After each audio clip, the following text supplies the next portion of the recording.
de hoy. Vamos a empezar porque el tema es un poquito largo, ¿ya? Entonces, para que podamos terminar rápido.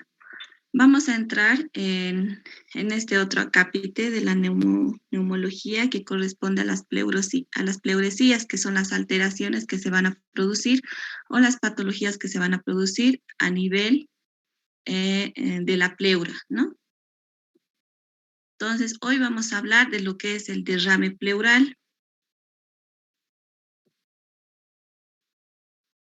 Y vamos a empezar hablando un poquito de lo que es las generalidades y de la anatomía de la pleura, ¿ya? ¿Qué es la pleura? Entonces, la pleura es una membrana serosa que va a recubrir el parénquima pulmonar, el mediastino, el diafragma y la parrilla costal.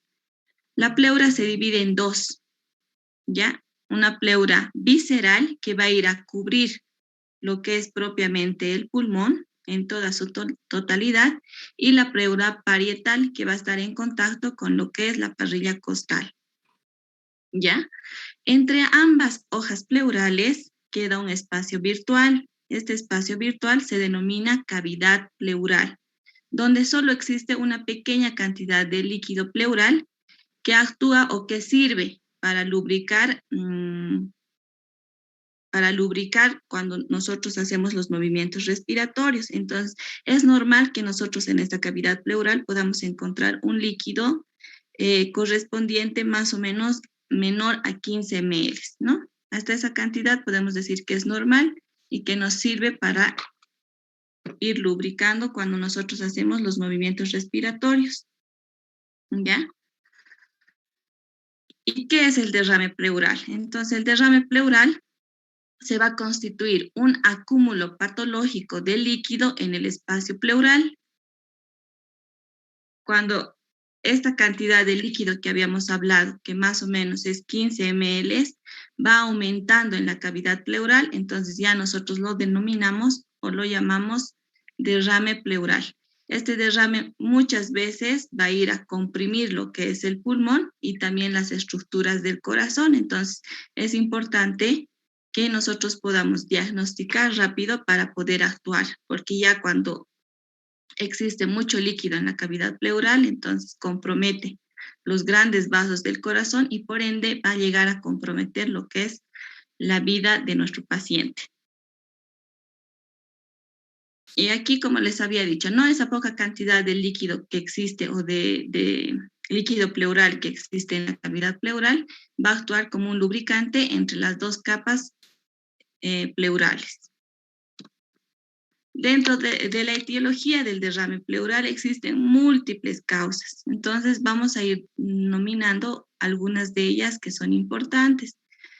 Este derrame pleural puede causarse o puede ser de etiología secundario a un agente físico. ¿Qué quiere decir eso? Secundario a una injuria pulmonar. Ejemplo, las terapias, las radioterapias, ¿no? En pacientes que están haciendo tratamientos oncológicos. Puede ser de causa iatrogénica. Cuando, por ejemplo, cuando yo estoy hago un tratamiento invasivo, puede ser que perfore algún vaso mediastínico, algún vaso linfático, entonces se produce derrame pleural, ¿ya? Quemaduras eléctricas también van a causar derrame pleural, pueden ser de causa farmacológica. El uso de algunos medicamentos puede llegar a producir un derrame pleural. Entre ellos tenemos la nitrofurantoína, el metotrexate, la fenitoína, la miodarona, bromocriptina, ciclofosfamida, carbamazepina, que constituyen algunos ejemplos de medicamentos que pueden llegar a producir esta patología. No es muy frecuente, pero sí se puede ver. Enfermedades que van a producir una disminución de la presión oncótica, y entre ellas tenemos, esto es más frecuente ver, ¿no? Cuando hay una alteración de las presiones. Ejemplo, tenemos enfermedades hepáticas, por ejemplo, la cirrosis hepática produce hipoalbuminemia y por ende produce serositis, ¿no? Líquido a nivel abdominal, líquido a nivel pleural, entonces también es una causa. Cualquier otra causa que llegase a producir alteración de las proteínas, las hipoalbuminemias, por ejemplo, en pacientes desnutridos, también se va a llegar a producir por esa alteración que existe de las presiones, derrames pleurales, ¿ya? Las enfermedades cardiovasculares muchas veces se acompañan por sobrecarga de derrame pleural, ejemplo, la insuficiencia cardíaca congestiva, los TEP o los tromboembolismos pulmonares también, las pericarditis constrictivas, obstrucción de la vena cava superior, trombosis de vena esplénica, postinfarto, entonces también van a llegar a producir lo que es un derrame pleural. Y entre las causas frecuentes también tenemos las infecciosas y dentro de ellas las bacterianas que se producen por una neumonía o infección sistémica. La neumonía habíamos dicho que cuando se complica va a llegar a producir derrames paraneumónicos, ¿no es cierto? Entonces producen también derrame. La tuberculosis cuando se complica o cuando hay una tuberculosis a nivel pleural también llega a producir o se manifiesta simplemente por un derrame, que generalmente es unilateral. Algunas parasitosis, micosis y virus respiratorios pueden llegar a producir también derrame pleural. Otra causa, las enfermedades neoplásicas, dentro de ellas tenemos mesotelioma, los síndromes linfoproliferativos, sarcoma, mieloma y otras enfermedades oncológicas a nivel pulmonar llegan a producir también derrames. Patología infradiafragmática y digestiva. ¿Cuándo nos llega a producir esto? Derrame pleural, cuando hay una ruptura esofágica, cuando hay una hernia transdiafragmática, cuando hay una cirugía abdominal, una peritonitis, enfermedad inflamatoria intestinal, todos estos, por ser procesos infecciosos sistémicos, pueden llegar a producir un derrame pleural, ¿ya? Y las enfermedades inmunológicas son otro grupo también de causa muy común de derrame pleural. Entre ellas tenemos la artritis reumatoidea, el lupus eritematoso, enfermedades del tejido conectivo, la espondilitis anquilosante, el síndrome de Sjögren, linfadenopatías. Estas enfermedades, al producir igual alteraciones a nivel de las presiones, hipoalbuminemias, llegan a producir policerositis, ¿no? Y dentro de esas policerositis está el derrame pleural. Otras menos comunes tenemos la asbestosis benigna, la uremia, el síndrome de uñas amarillas, histiocitosis, mixedema y la amiloidosis, que son menos frecuentes. Entonces, dentro de las etiologías nos vamos a quedar uno con los procesos infecciosos y dentro de ellos la neumonía, la tuberculosis, las más frecuentes. Nos vamos a quedar con los procesos inmunológicos, la artritis, el lupus, enfermedades de tejidos, los procesos que causan hipoalbuminemias o alteraciones de las presiones oncóticas, ¿no? La desnutrición, el síndrome nefrótico, nos vamos a quedar con esas, y las otras que son los procesos neoplásicos. Esos 4 grandes grupos son los más frecuentes dentro de la etiología del derrame pleural. Dentro de lo que corresponde a la fisiopatología, nosotros vamos a ver que una vez que se ha producido el derrame pleural, este líquido puede corresponder a un exsudado o puede corresponder a un trasudado, ¿ya? Y dependiendo de eso, la fisiopatología va a ser diferente. Entonces, cuando nosotros vemos que el líquido corresponde a un trasudado, se va a producir dentro de la fisiopatología una alteración a nivel de las presiones. Va a existir un aumento de la presión hidrostática y una disminución de la presión oncótica. ¿Esto qué va a hacer? Va a hacer que exista liberación, se podría decir, por ese aumento de la presión hidrostática desde los capilares, liberación de líquido hacia la cavidad pleural. Esto va a llevar a que en la cavidad pleural exista el líquido que va a corresponder o que va a estar formado por proteínas, glucosa y el lactato deshidrogenasa o el LDH está encima, ¿no? Entonces, cuando hay un trasudado, no existe alteración de la pared capilar, por lo tanto no existe mucha liberación de proteínas, por lo que en el líquido no va a existir muchas proteínas. Tampoco se libera glucosa, pero la glucosa tampoco va a estar en mayor cantidad. Entonces también vamos a encontrar glucosa, pero en cantidad normal, ¿ya? Y como no hay alteración de la pared capilar, entonces existe poca liberación de esta enzima que es la LDH. Entonces vamos a encontrar en los trasudados poca cantidad de LDH, lo que es contrario a que nuestro líquido corresponda a un exudado, ¿ya? En el exudado no existe alteración de las presiones, sino existe una alteración en la permeabilidad capilar secundario a una inflamación. Un ratito.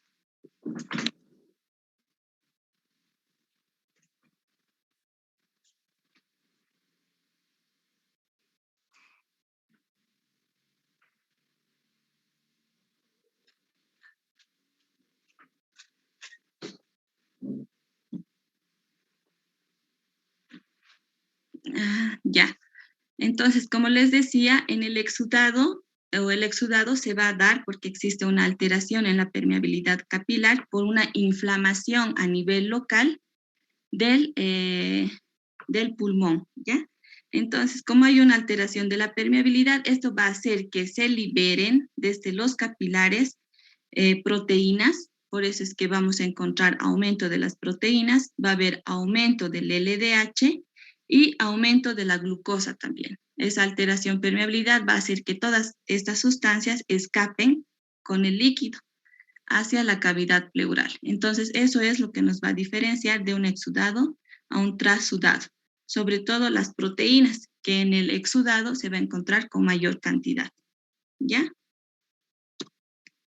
¿Qué manifestaciones clínicas nos va a presentar este paciente? Entonces, todo va a depender también de la cantidad de líquido que se va a acumular en el espacio pleural, ¿no? Entonces, ya cuando hay un derrame moderado, el paciente va a empezar a referir, alteración o dolor de tipo pleurítico, por esa compresión que existe a nivel de ambas pleuras, ¿no? Un dolor intenso, nosotros lo vamos a denominar dolor pleurítico o en punta de costado, ¿no? Nuestro paciente va a referir, es como si me estuvieran apretando, punzando a nivel del tórax. Va a empezar a presentar disnea, va a tener tos. En algunas ocasiones, cuando el derrame corresponde a un exudado, el paciente va a presentar alteraciones sistémicas como es la fiebre, ¿ya? Pero lo más llamativo es que este paciente va a tener dolor, disnea. ¿Qué es lo que nosotros vamos a encontrar al examen físico? Ya habíamos dicho que tenemos que seguir siempre estos cuatro pasos principales dentro de la semiología, ¿no? Entonces, a la inspección, si el derrame es un derrame pleural correspondiente a menos de 300 ml, entonces no habrá alteraciones llamativas a nivel del examen físico, ¿ya? Pero si aumenta esta cantidad, lo que nosotros vamos a ver a la inspección es, disminución de la movilidad torácica en el área afectada, ¿no? Entonces, en este en el hemitórax afectado habrá una disminución de la expansión de la elasticidad torácica. Puede haber una asimetría también, ¿no? Del tórax, porque en el lado afectado podemos ver un abombamiento del hemitórax afecto. A la palpación, ¿qué es lo que vamos a ver? Disminución o abolición de las vibraciones vocales en el hemitórax que está con el derrame pleural. O sea, nosotros le vamos a decir al paciente, repita 33 y no vamos a sentir las vibraciones vocales. A la percusión, obviamente, como es líquido, vamos a escuchar matidez. Y a la auscultación va a haber disminución y generalmente ausencia del murmullo vesicular a nivel del hemitórax afectado, ¿no? Podemos escuchar también un roce pleural que desaparece a medida que se acumula el líquido. Puede haber egofonía o un soplo en E, ¿ya? Por esa alteración a nivel de las pleuras. Y podemos encontrar en algunos casos broncofonía, pero lo más típico es que nosotros vamos a encontrar una abolición del murmullo vesicular. No vamos a escuchar nada a ese nivel donde se encuentra el derrame pleural. ¿Cómo vamos a hacer nuestro diagnóstico? indispensablemente habíamos dicho que la radiografía es uno de los exámenes complementarios principales en la neumología. Entonces, de inicio, ¿qué vamos a hacer? Vamos a solicitar una radiografía. La radiografía nos va a confirmar nuestra sospecha de derrame pleural y además nos va a localizar y nos va a decir a qué nivel se está encontrando o hasta qué nivel está el derrame pleural. En el derrame pleural es también importante solicitar lo que es una ecografía pleural o una ecopleura, ¿ya? ¿Para qué? Uno, nos va a diferenciar si la imagen es sólida o es líquida, porque podemos confundir, ¿no? Como aquí no existe broncograma aéreo como en la neumonía, entonces habíamos dicho que puede ser un derrame o puede corresponder a una masa también. Entonces la ecografía nos va a diferenciar y nos va a indicar si es líquido. ¿Para qué también nos sirve la ecografía? Nos sirve como una guía para que nosotros podamos hacer una toracocentesis. La toracocentesis es una punción que nosotros hacemos a la cavidad pleural para extraer el líquido y mandar a estudio. Entonces, actualmente todas las toracocentesis ya son ecoguiadas, ¿no? Antes tal vez las hacíamos ciegamente, solamente con la semiología, pero se podía producir algunas iatrogenias, ¿no? Como por ejemplo un neumotórax. Entonces, actualmente la mayoría ya lo hacemos guiada por una ecografía. Entonces, la ecografía nos marca a qué nivel nosotros podemos hacer la toracocentesis, la punción, sin ningún temor, ¿ya? Entonces, en el derrame pleural, el otro examen complementario indispensable es una ecografía. Además que la ecopleura nos cuantifica la cantidad aproximada que existe de derrame pleural. Entonces ya nos viene reportado, ¿no? Aproximadamente 1000 ml, aproximadamente 800 ml, o si es mínimo, también nos reporta. Cuando es mínimo, la ecografía es mejor que la radiografía, porque la radiografía en derrames mínimos muchas veces no se observa, pero con la ecografía sí nosotros podemos ver. Y nuestro tercer método diagnóstico es la tomografía. ¿Ya? La tomografía igual nos va a ayudar a diferenciar entre lo que es un empiema y un absceso pulmonar, porque por el cambio de densidades que existe, se puede hacer un comparativo en la tomografía y ver si este derrame que nosotros vemos aquí, que corresponde a una hipodensidad, es un empiema o puede ser pus, un absceso pulmonar. ¿Ya?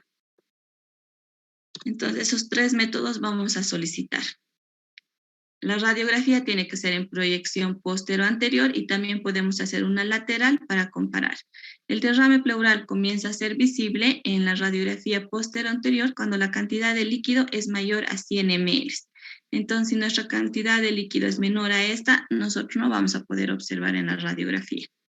Cuando el líquido pleural está libre, adopta una forma típica de menisco con concavidad hacia arriba, ¿no? Esto es uno de los signos principales radiológicos que nosotros vamos a ver en la radiografía y que nos va a orientar más a que se trata de un derrame pleural. Este signo que nosotros vemos de concavidad hacia arriba se llama la curva de Damasov, ¿ya? Entonces, eso es lo que vamos a buscar, es lo que vamos a ver en la mayoría de los casos en las radiografías con derrame pleural. Con frecuencia el líquido pleural se encapsula y presenta tabicaciones en su interior, entonces no presenta esta morfología. Algunas veces estos líquidos vienen encapsulados, por ejemplo en la tuberculosis, o tabicados, que incluso haciendo una toracocentesis y queriendo extraer el líquido no se puede porque están encapsulados.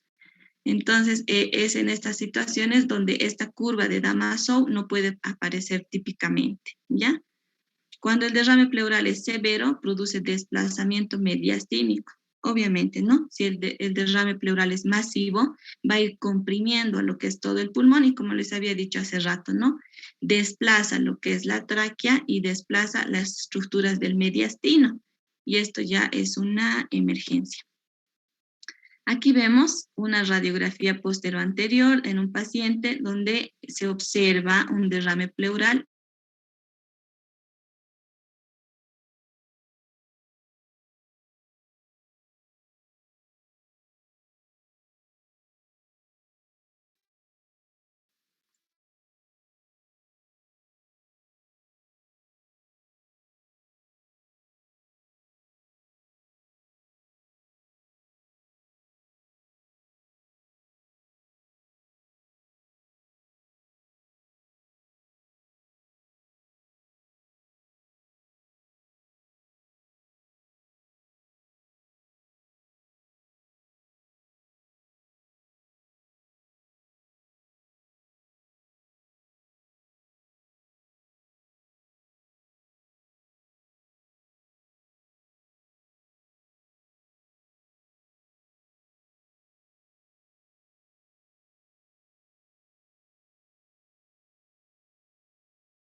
Perdón, chicos, se ha cortado mi internet. No sé hasta qué parte me lograron escuchar. ¿Me escuchan ahora?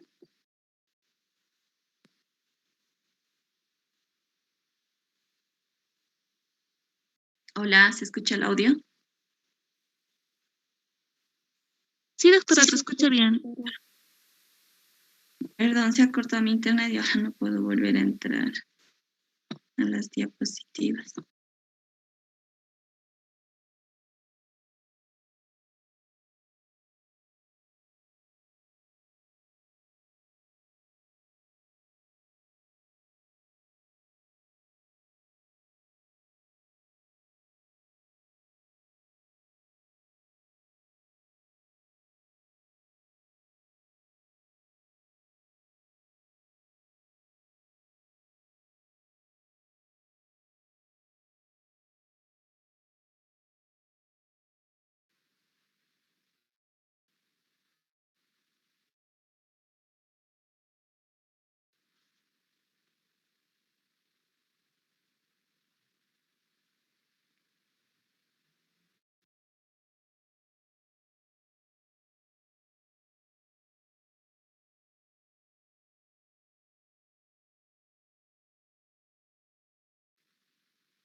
Doctorita, usted ya no es anfitrión. Le tendría que hacer anfitrión la compañera Silvia Vanessa Takuri para que usted pueda compartir sus diapositivas. Ya, pero no sé cómo hacer porque como yo no, estaba el licenciado Michel de anfitrión, pero ya se ha salido. No, ahora sí, ya ha vuelto. Ah, ya. Seguramente me va a habilitar ya la opción para que pueda compartir la pantalla.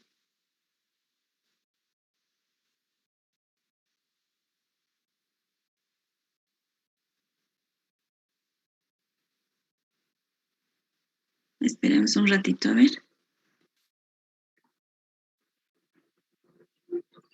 Doctora, buen día. Ya es anfitriona. Ah, ya. Ya, ahí está. No sé no me he dado cuenta en qué parte se ha cortado, no sé hasta dónde se me ha logrado escuchar.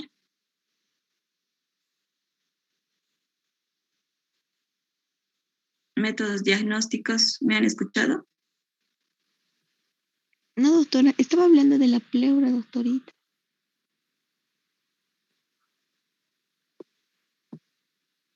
Hemos hablado de la etiología, hemos hablado un poco de fisiopatología, las manifestaciones clínicas. ¿Me escucharon eso?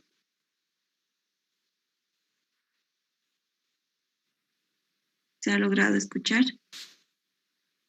No, sí, Sí, doctorita. doctora. ¿Sí? Ya, ¿dónde me he quedado? A ver, ¿dónde se ha cortado? En la diapositiva 11, doctora. Ya, ya.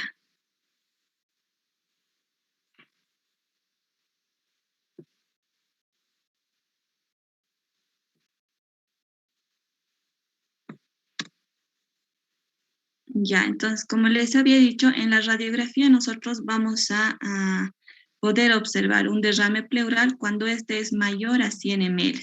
Si es menor, entonces generalmente no lo vemos, ¿ya?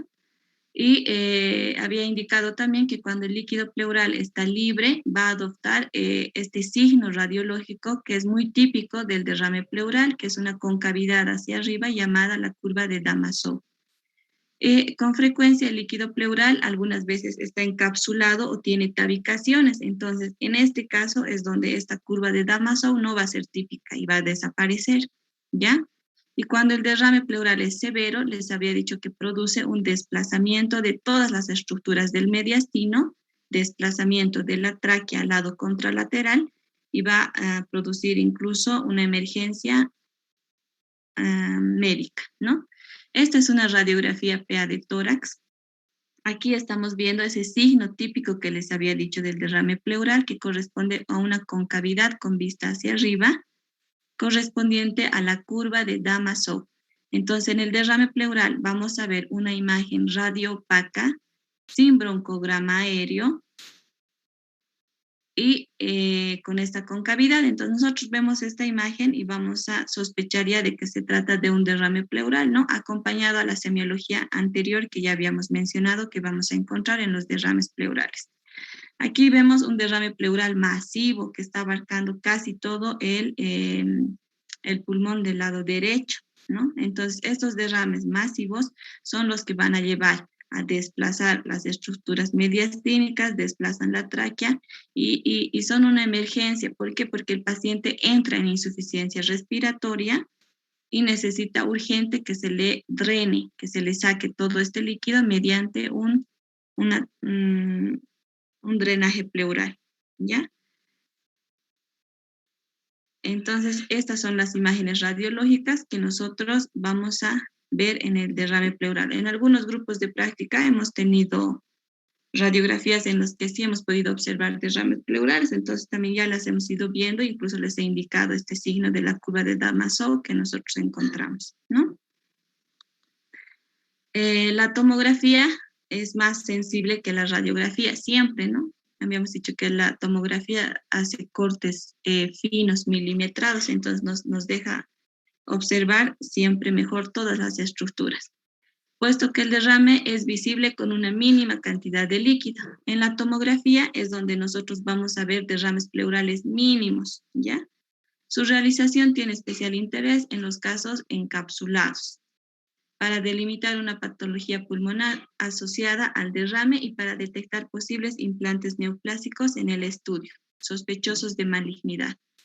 Como les había indicado, dentro de la etiología, algunos derrames van a corresponder a derrames de etiología oncológica, ¿no? Por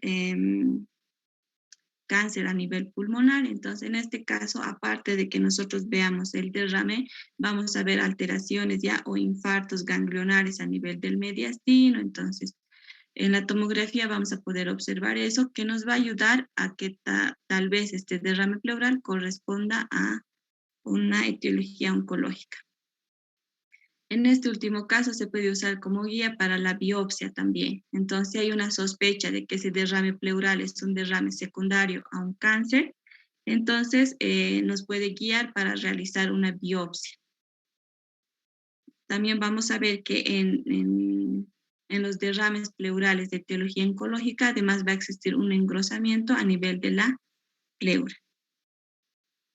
Aquí estamos viendo, ¿no? Así es como vamos a ver un derrame pleural en la tomografía, como una imagen hipodensa que generalmente siempre va a ir a la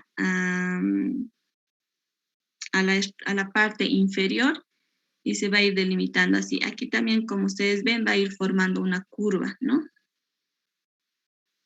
Y esto corresponde a una atelectasia. La ecografía torácica o la ecopleura nos va a ayudar a precisar la situación del derrame pleural, nos va a ayudar a ver si este derrame es encapsulado y como les había indicado, nosotros lo pedimos actualmente ya con una especial vista hacia lo que es una guía para la toracocentesis. Sirve para cuantificar además la presión, el volumen del derrame pleural en pacientes sometidos a ventilación mecánica o que se pueden poner o que no se pueden poner en bipedestación para proceder a lo que es la toracocentesis.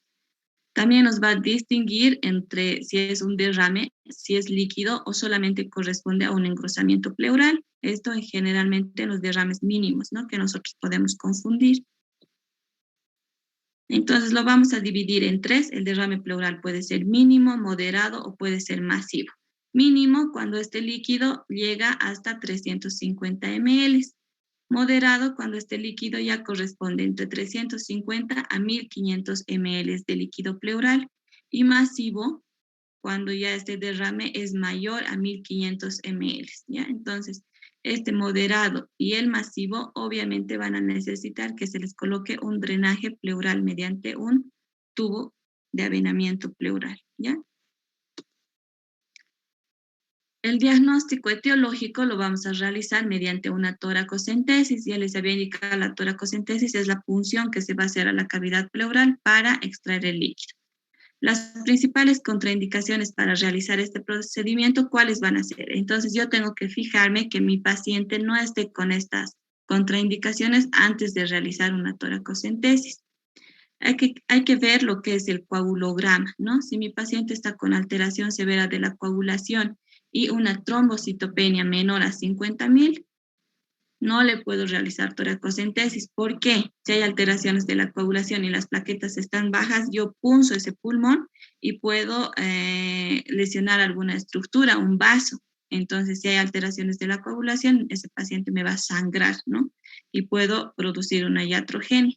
Puedo producir un derrame y secundario a eso puedo hacerle un hemotórax. Entonces, tengo que tener cuidado, ¿ya? Antes de hacer una toracocentesis, se debe compensar estas alteraciones de la coagulación y de las plaquetas para realizar el procedimiento. Sus complicaciones más frecuentes al realizar una toracocentesis, ¿cuáles van a ser? Si yo extraigo el líquido de forma muy rápida, entonces puedo producir una reacción vagal. Y también, si no hago una toracocentesis adecuada, puedo meter aire a la cavidad pleural y producir un neumotórax, que se produce en un 3 al 8% de los pacientes. La contaminación por sangre de la muestra va a modificar sus parámetros bioquímicos, aunque para hacerlo de forma significativa la cantidad tiene que ser importante. Algunas veces, siempre al realizar la toracocentesis, se lesiona algún capilar, entonces mostramos en el resultado, nos muestran que hay sangre. Pero si es mínima, no va a existir mucha alteración de los parámetros que vamos a valorar en el líquido, ¿ya? Se debe extraer una cantidad o una muestra de aproximadamente unos 20 a 30 ml. Con lo que se puede hacer una bioquímica, se tiene que estudiar lo que es el pH, un estudio celular, incluido recuento de los glóbulos blancos, de los glóbulos rojos. Vamos a mandar además este líquido que nosotros vamos a obtener mediante la toracocentesis a un estudio citológico para descartar que no sea un derrame secundario a una neoplasia, además de que también todo líquido que nosotros obtengamos mediante toracocentesis, entonces debemos descartar, porque nosotros nos encontramos en un país subdesarrollado donde todavía la tuberculosis tiene alta prevalencia, entonces debemos mandar también a un cultivo VAR, ¿no? A un cultivo VAR para descartar si ese derrame es secundario a una tuberculosis. Entonces aquí tenemos un ejemplo de toracocentesis. Nuestro paciente va a estar en esta posición. Generalmente le vamos a decir que se siente en una silla, que los brazos se encuentren hacia arriba, esto para subir un poco lo que es la escápula, y que incline la cabeza, ¿no? Entonces nosotros vamos a buscar la zona de inserción. Se extrae el líquido de la cavidad pleural con fines diagnósticos y terapéuticos. Diagnósticos vamos a mandar a estudio y cuando es masivo, terapéuticos. Tenemos que evacuar ese líquido que está comprimiendo a todo este pulmón, ¿no? Como dice aquí, todos los derrames deben ser puncionados. ¿Qué quiere decir? Que todo derrame pleural debe ser estudiado mediante una toracocentesis, excepto si se conoce la causa del derrame pleural o si ese derrame pleural es mínimo, ¿no? Si yo sé que mi paciente es cirrótico y que está con ascitis y también tiene derrame pleural, entonces yo ya me iré a una sospecha de que ese derrame pleural es secundario a su cirrosis, ¿no? O si mi paciente tiene una insuficiencia cardíaca y no ha tomado la medicación, está descompensado con edemas, entonces también ya mi sospecha será de que ese derrame pleural es secundario a su insuficiencia cardíaca. Pero si no, entonces, como dice aquí, todos los derrames pleurales deben ser puncionados. Nuestro paciente está sentado, como les había indicado, en esta posición, con los brazos hacia arriba, y debemos buscar el 7º al 9º espacio intercostal y debemos realizar la punción a nivel superior de la costilla, generalmente a nivel de la 7ª costilla, ¿no? No podemos realizar la punción por debajo de la costilla porque a ese nivel se encuentran los vasos y los nervios intercostales, entonces podemos lesionar siempre por encima de la costilla, ¿ya? Entonces ya una vez que he hecho la punción, la toracocentesis, puedo obtener este aspecto de derrames pleurales, ¿no? Macroscópicamente. Entonces, lo más frecuente que voy a encontrar es encontrar un líquido amarillento, fluido, transparente, generalmente inodoro, que ya con el aspecto macroscópico me va a orientar a que se trata de un trasudado. pero en otras ocasiones puedo tener un líquido así, miren, espeso, consistente, de color variable. Puede ser que este líquido además sea fétido, ¿no? Llamándose esta colección así, turbia, en pie, ¿ya? Si encuentro así, entonces ya me voy a que es un proceso infeccioso correspondiente a un empiema. En otras ocasiones, el líquido puede ser de color rojo, debido a la presencia de glóbulos rojos. Entonces, en este caso, este derrame pleural corresponderá a un hemotórax, ¿ya? Y en otras ocasiones puedo encontrar así, miren, un líquido blanco, como el aspecto de leche, lechoso. Y esto va a corresponder a un derrame pleural llamado quilotórax. Este quilotórax generalmente se produce por ruptura del conducto torácico. Entonces hay liberación de quilotórax, ¿ya? Entonces estos son los aspectos macroscópicos que yo puedo encontrar del líquido pleural al realizar una toracocentesis. Y lo voy a ir denominando así, de acuerdo a las características que presenta. En todo líquido pleural también tengo que solicitar un estudio de adenosín de desaminasa, que es el ADA. ¿Para qué? Cuando su valor es mayor a 45 unidades litros, nos diagnostica o nos da una sospecha importante de que puede ser de causa tuberculosa, ¿no? Con una sensibilidad del 97%. Aunque pueden existir falsos positivos, como en los empiemas y el derrame pleural paraneumónico complicado, y rara vez en neoplasias, especialmente en el mesotelioma. Entonces yo le pido el ADA en el líquido pleural para ver si mi sospecha de que ese derrame es secundario a una tuberculosis es positiva. Su utilidad es menor en países de baja prevalencia de tuberculosis y en inmunodeprimidos. Entonces, alguna vez me pueden dar falsos positivos y yo tengo que ver a qué corresponde ese falso positivo. Pero siempre además voy a ir acompañado de un cultivo VAR, como les había indicado, ¿no? Triglicéridos, debo valorar también si existen triglicéridos en el líquido pleural. Cuando su valor es mayor a 110 miligramos decilitro y más alto que el de los triglicéridos en plasma, el derrame pleural se denomina quilotórax. Y en estos casos el líquido es de aspecto lechoso, como habíamos visto hace rato en la imagen, ¿no? Y presenta kilomicrones. Su etiología más frecuente, les había dicho que traumática, secundario a una trombosis iatrogénica de catéteres de la vena cava superior o de la subclavia también, la cirugía torácica, neoplasias, especialmente linfomas, y algunas veces en la cirrosis hepática puede presentarse un quilotórax. Una vez que ya he obtenido mi líquido pleural, yo tengo que ver si mi líquido pleural corresponde a un exudado o corresponde a un trasudado, ¿ya? Entonces, ¿qué voy a hacer para que yo confirme si ese líquido es trasudado o exudado? Para eso se han formado los criterios de Lye, que sirven para que nosotros digamos si ese líquido corresponde a un trasudado o a un exudado. Entonces, ¿cuáles son los criterios de Lye? Son estos tres, ¿ya? Yo voy a solicitar proteínas en el líquido pleural y voy a solicitar proteínas en la sangre, en el plasma. Si esta relación proteínas líquido pleural, proteína sérica es mayor a 0,5, entonces corresponderá a un exudado. ¿Qué voy a pedir? Les he dicho LDH, es importante, ¿no? El lactato deshidrogenasa. Entonces, igual, debo pedir LDH del líquido pleural y LDH en el plasma. Y esta relación, si es mayor a 0,6, corresponderá también a un exudato. Y también debo ver LDH del líquido pleural. Si este es mayor a 2/3 del límite superior normal en el suero, también corresponderá a un exudato. Les había dicho que en el exudado hay una alteración a nivel de la pared capilar, lo que permite liberación de proteínas y liberación de esta enzima lactato deshidrogenasa. Entonces, obviamente en los exudados esto va a estar elevado, ¿no? Entonces, facilito.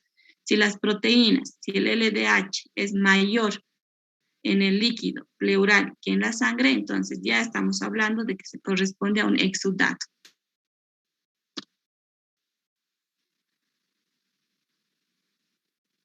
Entonces, ¿en qué casos yo puedo tener un trasudado y en qué casos puedo tener un exudado?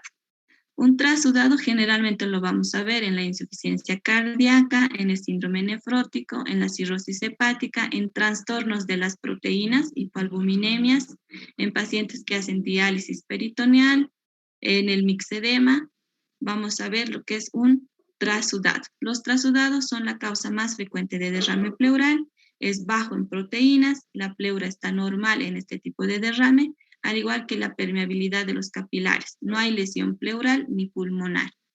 ¿En qué casos vamos a ver exudados? Generalmente habíamos dicho en derrames paraneumónicos, secundarios a una neoplasia, en la tuberculosis, en enfermedades autoinmunes, en enfermedades gastrointestinales como la pancreatitis, perforación esofágica, en el tromboembolismo pulmonar, igual vamos a ver exudado, en la sarcoidosis y en la asbestosis también. Entonces, los exudados son ricos en proteínas y células. Y aquí sí existe alteración o compromiso de las hojas pleurales y alteración, además, en la permeabilidad de los capilares. ¿Ya? Entonces, por eso es que los exudados son ricos en proteínas. Reitero otra vez. En los derrames paraneumónicos es más frecuente el exudado, se asocia a neumonía bacteriana, puede haber un absceso pulmonar, bronquiectasias, y los empiemas generalmente van a estar producidos por el Staphylococcus aureus, el Haemophilus influenza, ¿ya? Y el tratamiento, ¿cómo lo vamos a hacer en este caso? Tiene que ser con antibióticos, porque corresponde al proceso infeccioso, ¿no? En los derrames neoplásicos generalmente vamos a ver también macroscópicamente un derrame sanguinolento, ¿ya? Si yo punciono, saco líquido y veo que es sanguinolento, entonces yo ya pensaré que puede ser un cáncer de pulmón, de mama o linfoma. ¿Y el tratamiento cuál va a ser? Hacer el tratamiento de la enfermedad oncológica de base. En la tuberculosis se va a producir el derrame por una ruptura de un foco gaseoso subpleural, ¿ya? Esto generalmente en la tuberculosis primaria. La causa más frecuente de derrame pleural en jóvenes es la tuberculosis. El 50% va a desarrollar tuberculosis y el tratamiento debe ser el tratamiento para la tuberculosis, ¿no?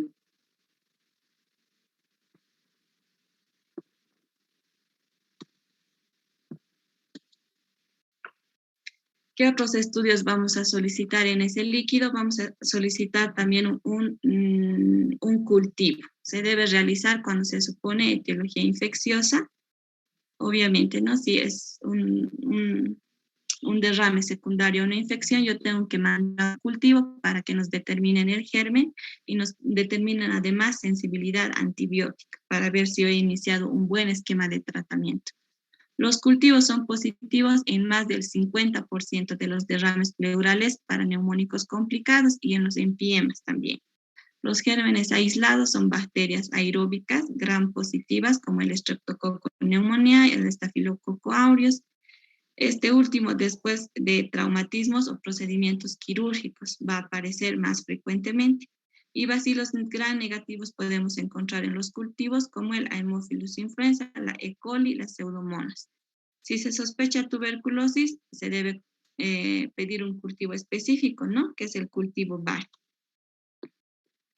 La toracoscopía es un examen que está indicado cuando el derrame pleural es un exudado en pacientes mayores de 40 años y por el contexto clínico, radiológico o características del líquido pleural se ha descartado otras etiologías. Entonces, en ese caso, se va a indicar lo que es la toracoscopía.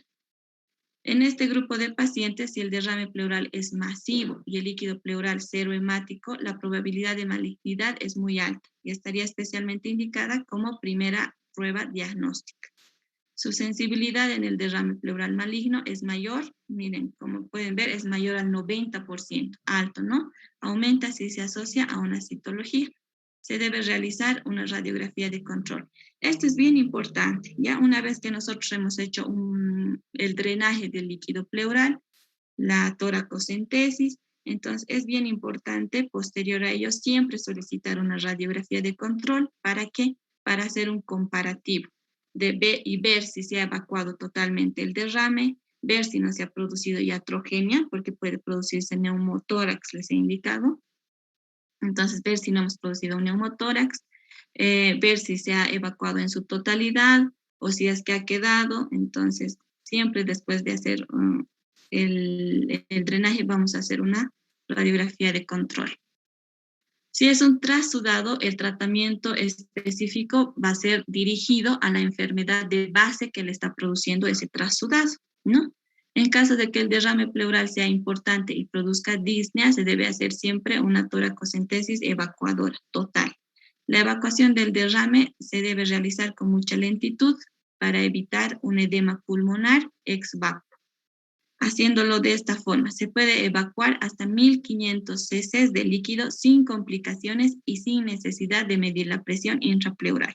Si yo veo, estoy haciendo una toracocentesis y ya me ha salido 1500 cc, entonces debo parar. ¿Ya? Los exudados se debe, cuando se conoce el diagnóstico etiológico y la cantidad de líquido pleural, es importante. Se puede realizar igual una toracocentesis evacuadora. Si recidiva el derrame pleural, se debe considerar colocar un drenaje que quede con un tubo de avenamiento, ¿no? Para que siga evacuando todo el líquido, porque no, si es infeccioso no podemos dejar que quede el líquido ahí, se va a infectar más y va a producir otras complicaciones. En casos de derrame pleural casi masivo, independientemente de la etiología, siempre es necesario colocar un drenaje torácico, ¿no? He repetido eso varias veces. Se debe retirar cuando el débito es menor a 50 a 500 ml en 24 horas. La elección del antibiótico del derrame pleural dependerá de la causa también, ¿no? Si nosotros nos estamos yendo más a que es de causa neumónica, entonces los medicamentos que ya hemos hablado en el capítulo de la neumonía. Ya, entonces con eso estaríamos terminando el tema. Si hay alguna duda, alguna consulta. Yo creo que hasta esta noche o máximo hasta mañana les voy a pasar a sus presidentes la lista de las notas del examen del segundo parcial. Ya no les voy a dictar porque estamos atrasados, tenemos prácticas igual con sus compañeros. Pero les voy a pasar en general a sus presidentes hasta la noche, me imagino. ¿Ya? ¿Alguna consulta, alguna duda?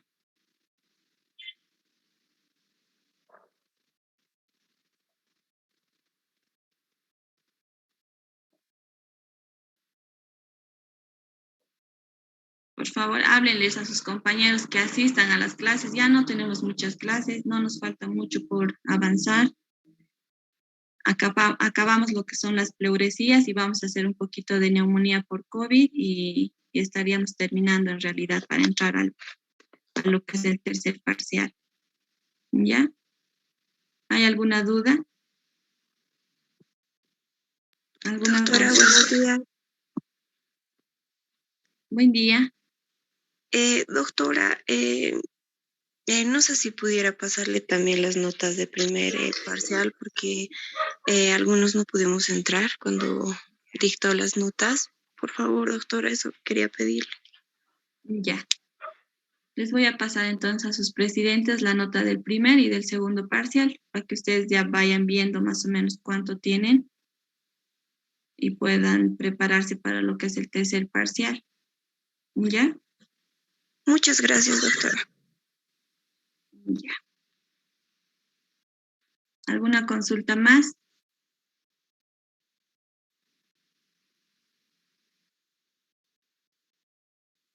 Bueno, si no hay consultas, estaríamos viéndonos el día viernes para la próxima clase y voy a hablar con sus presidentes para que nos puedan pasar lo que es las notas del primer y del segundo parcial, ¿ya?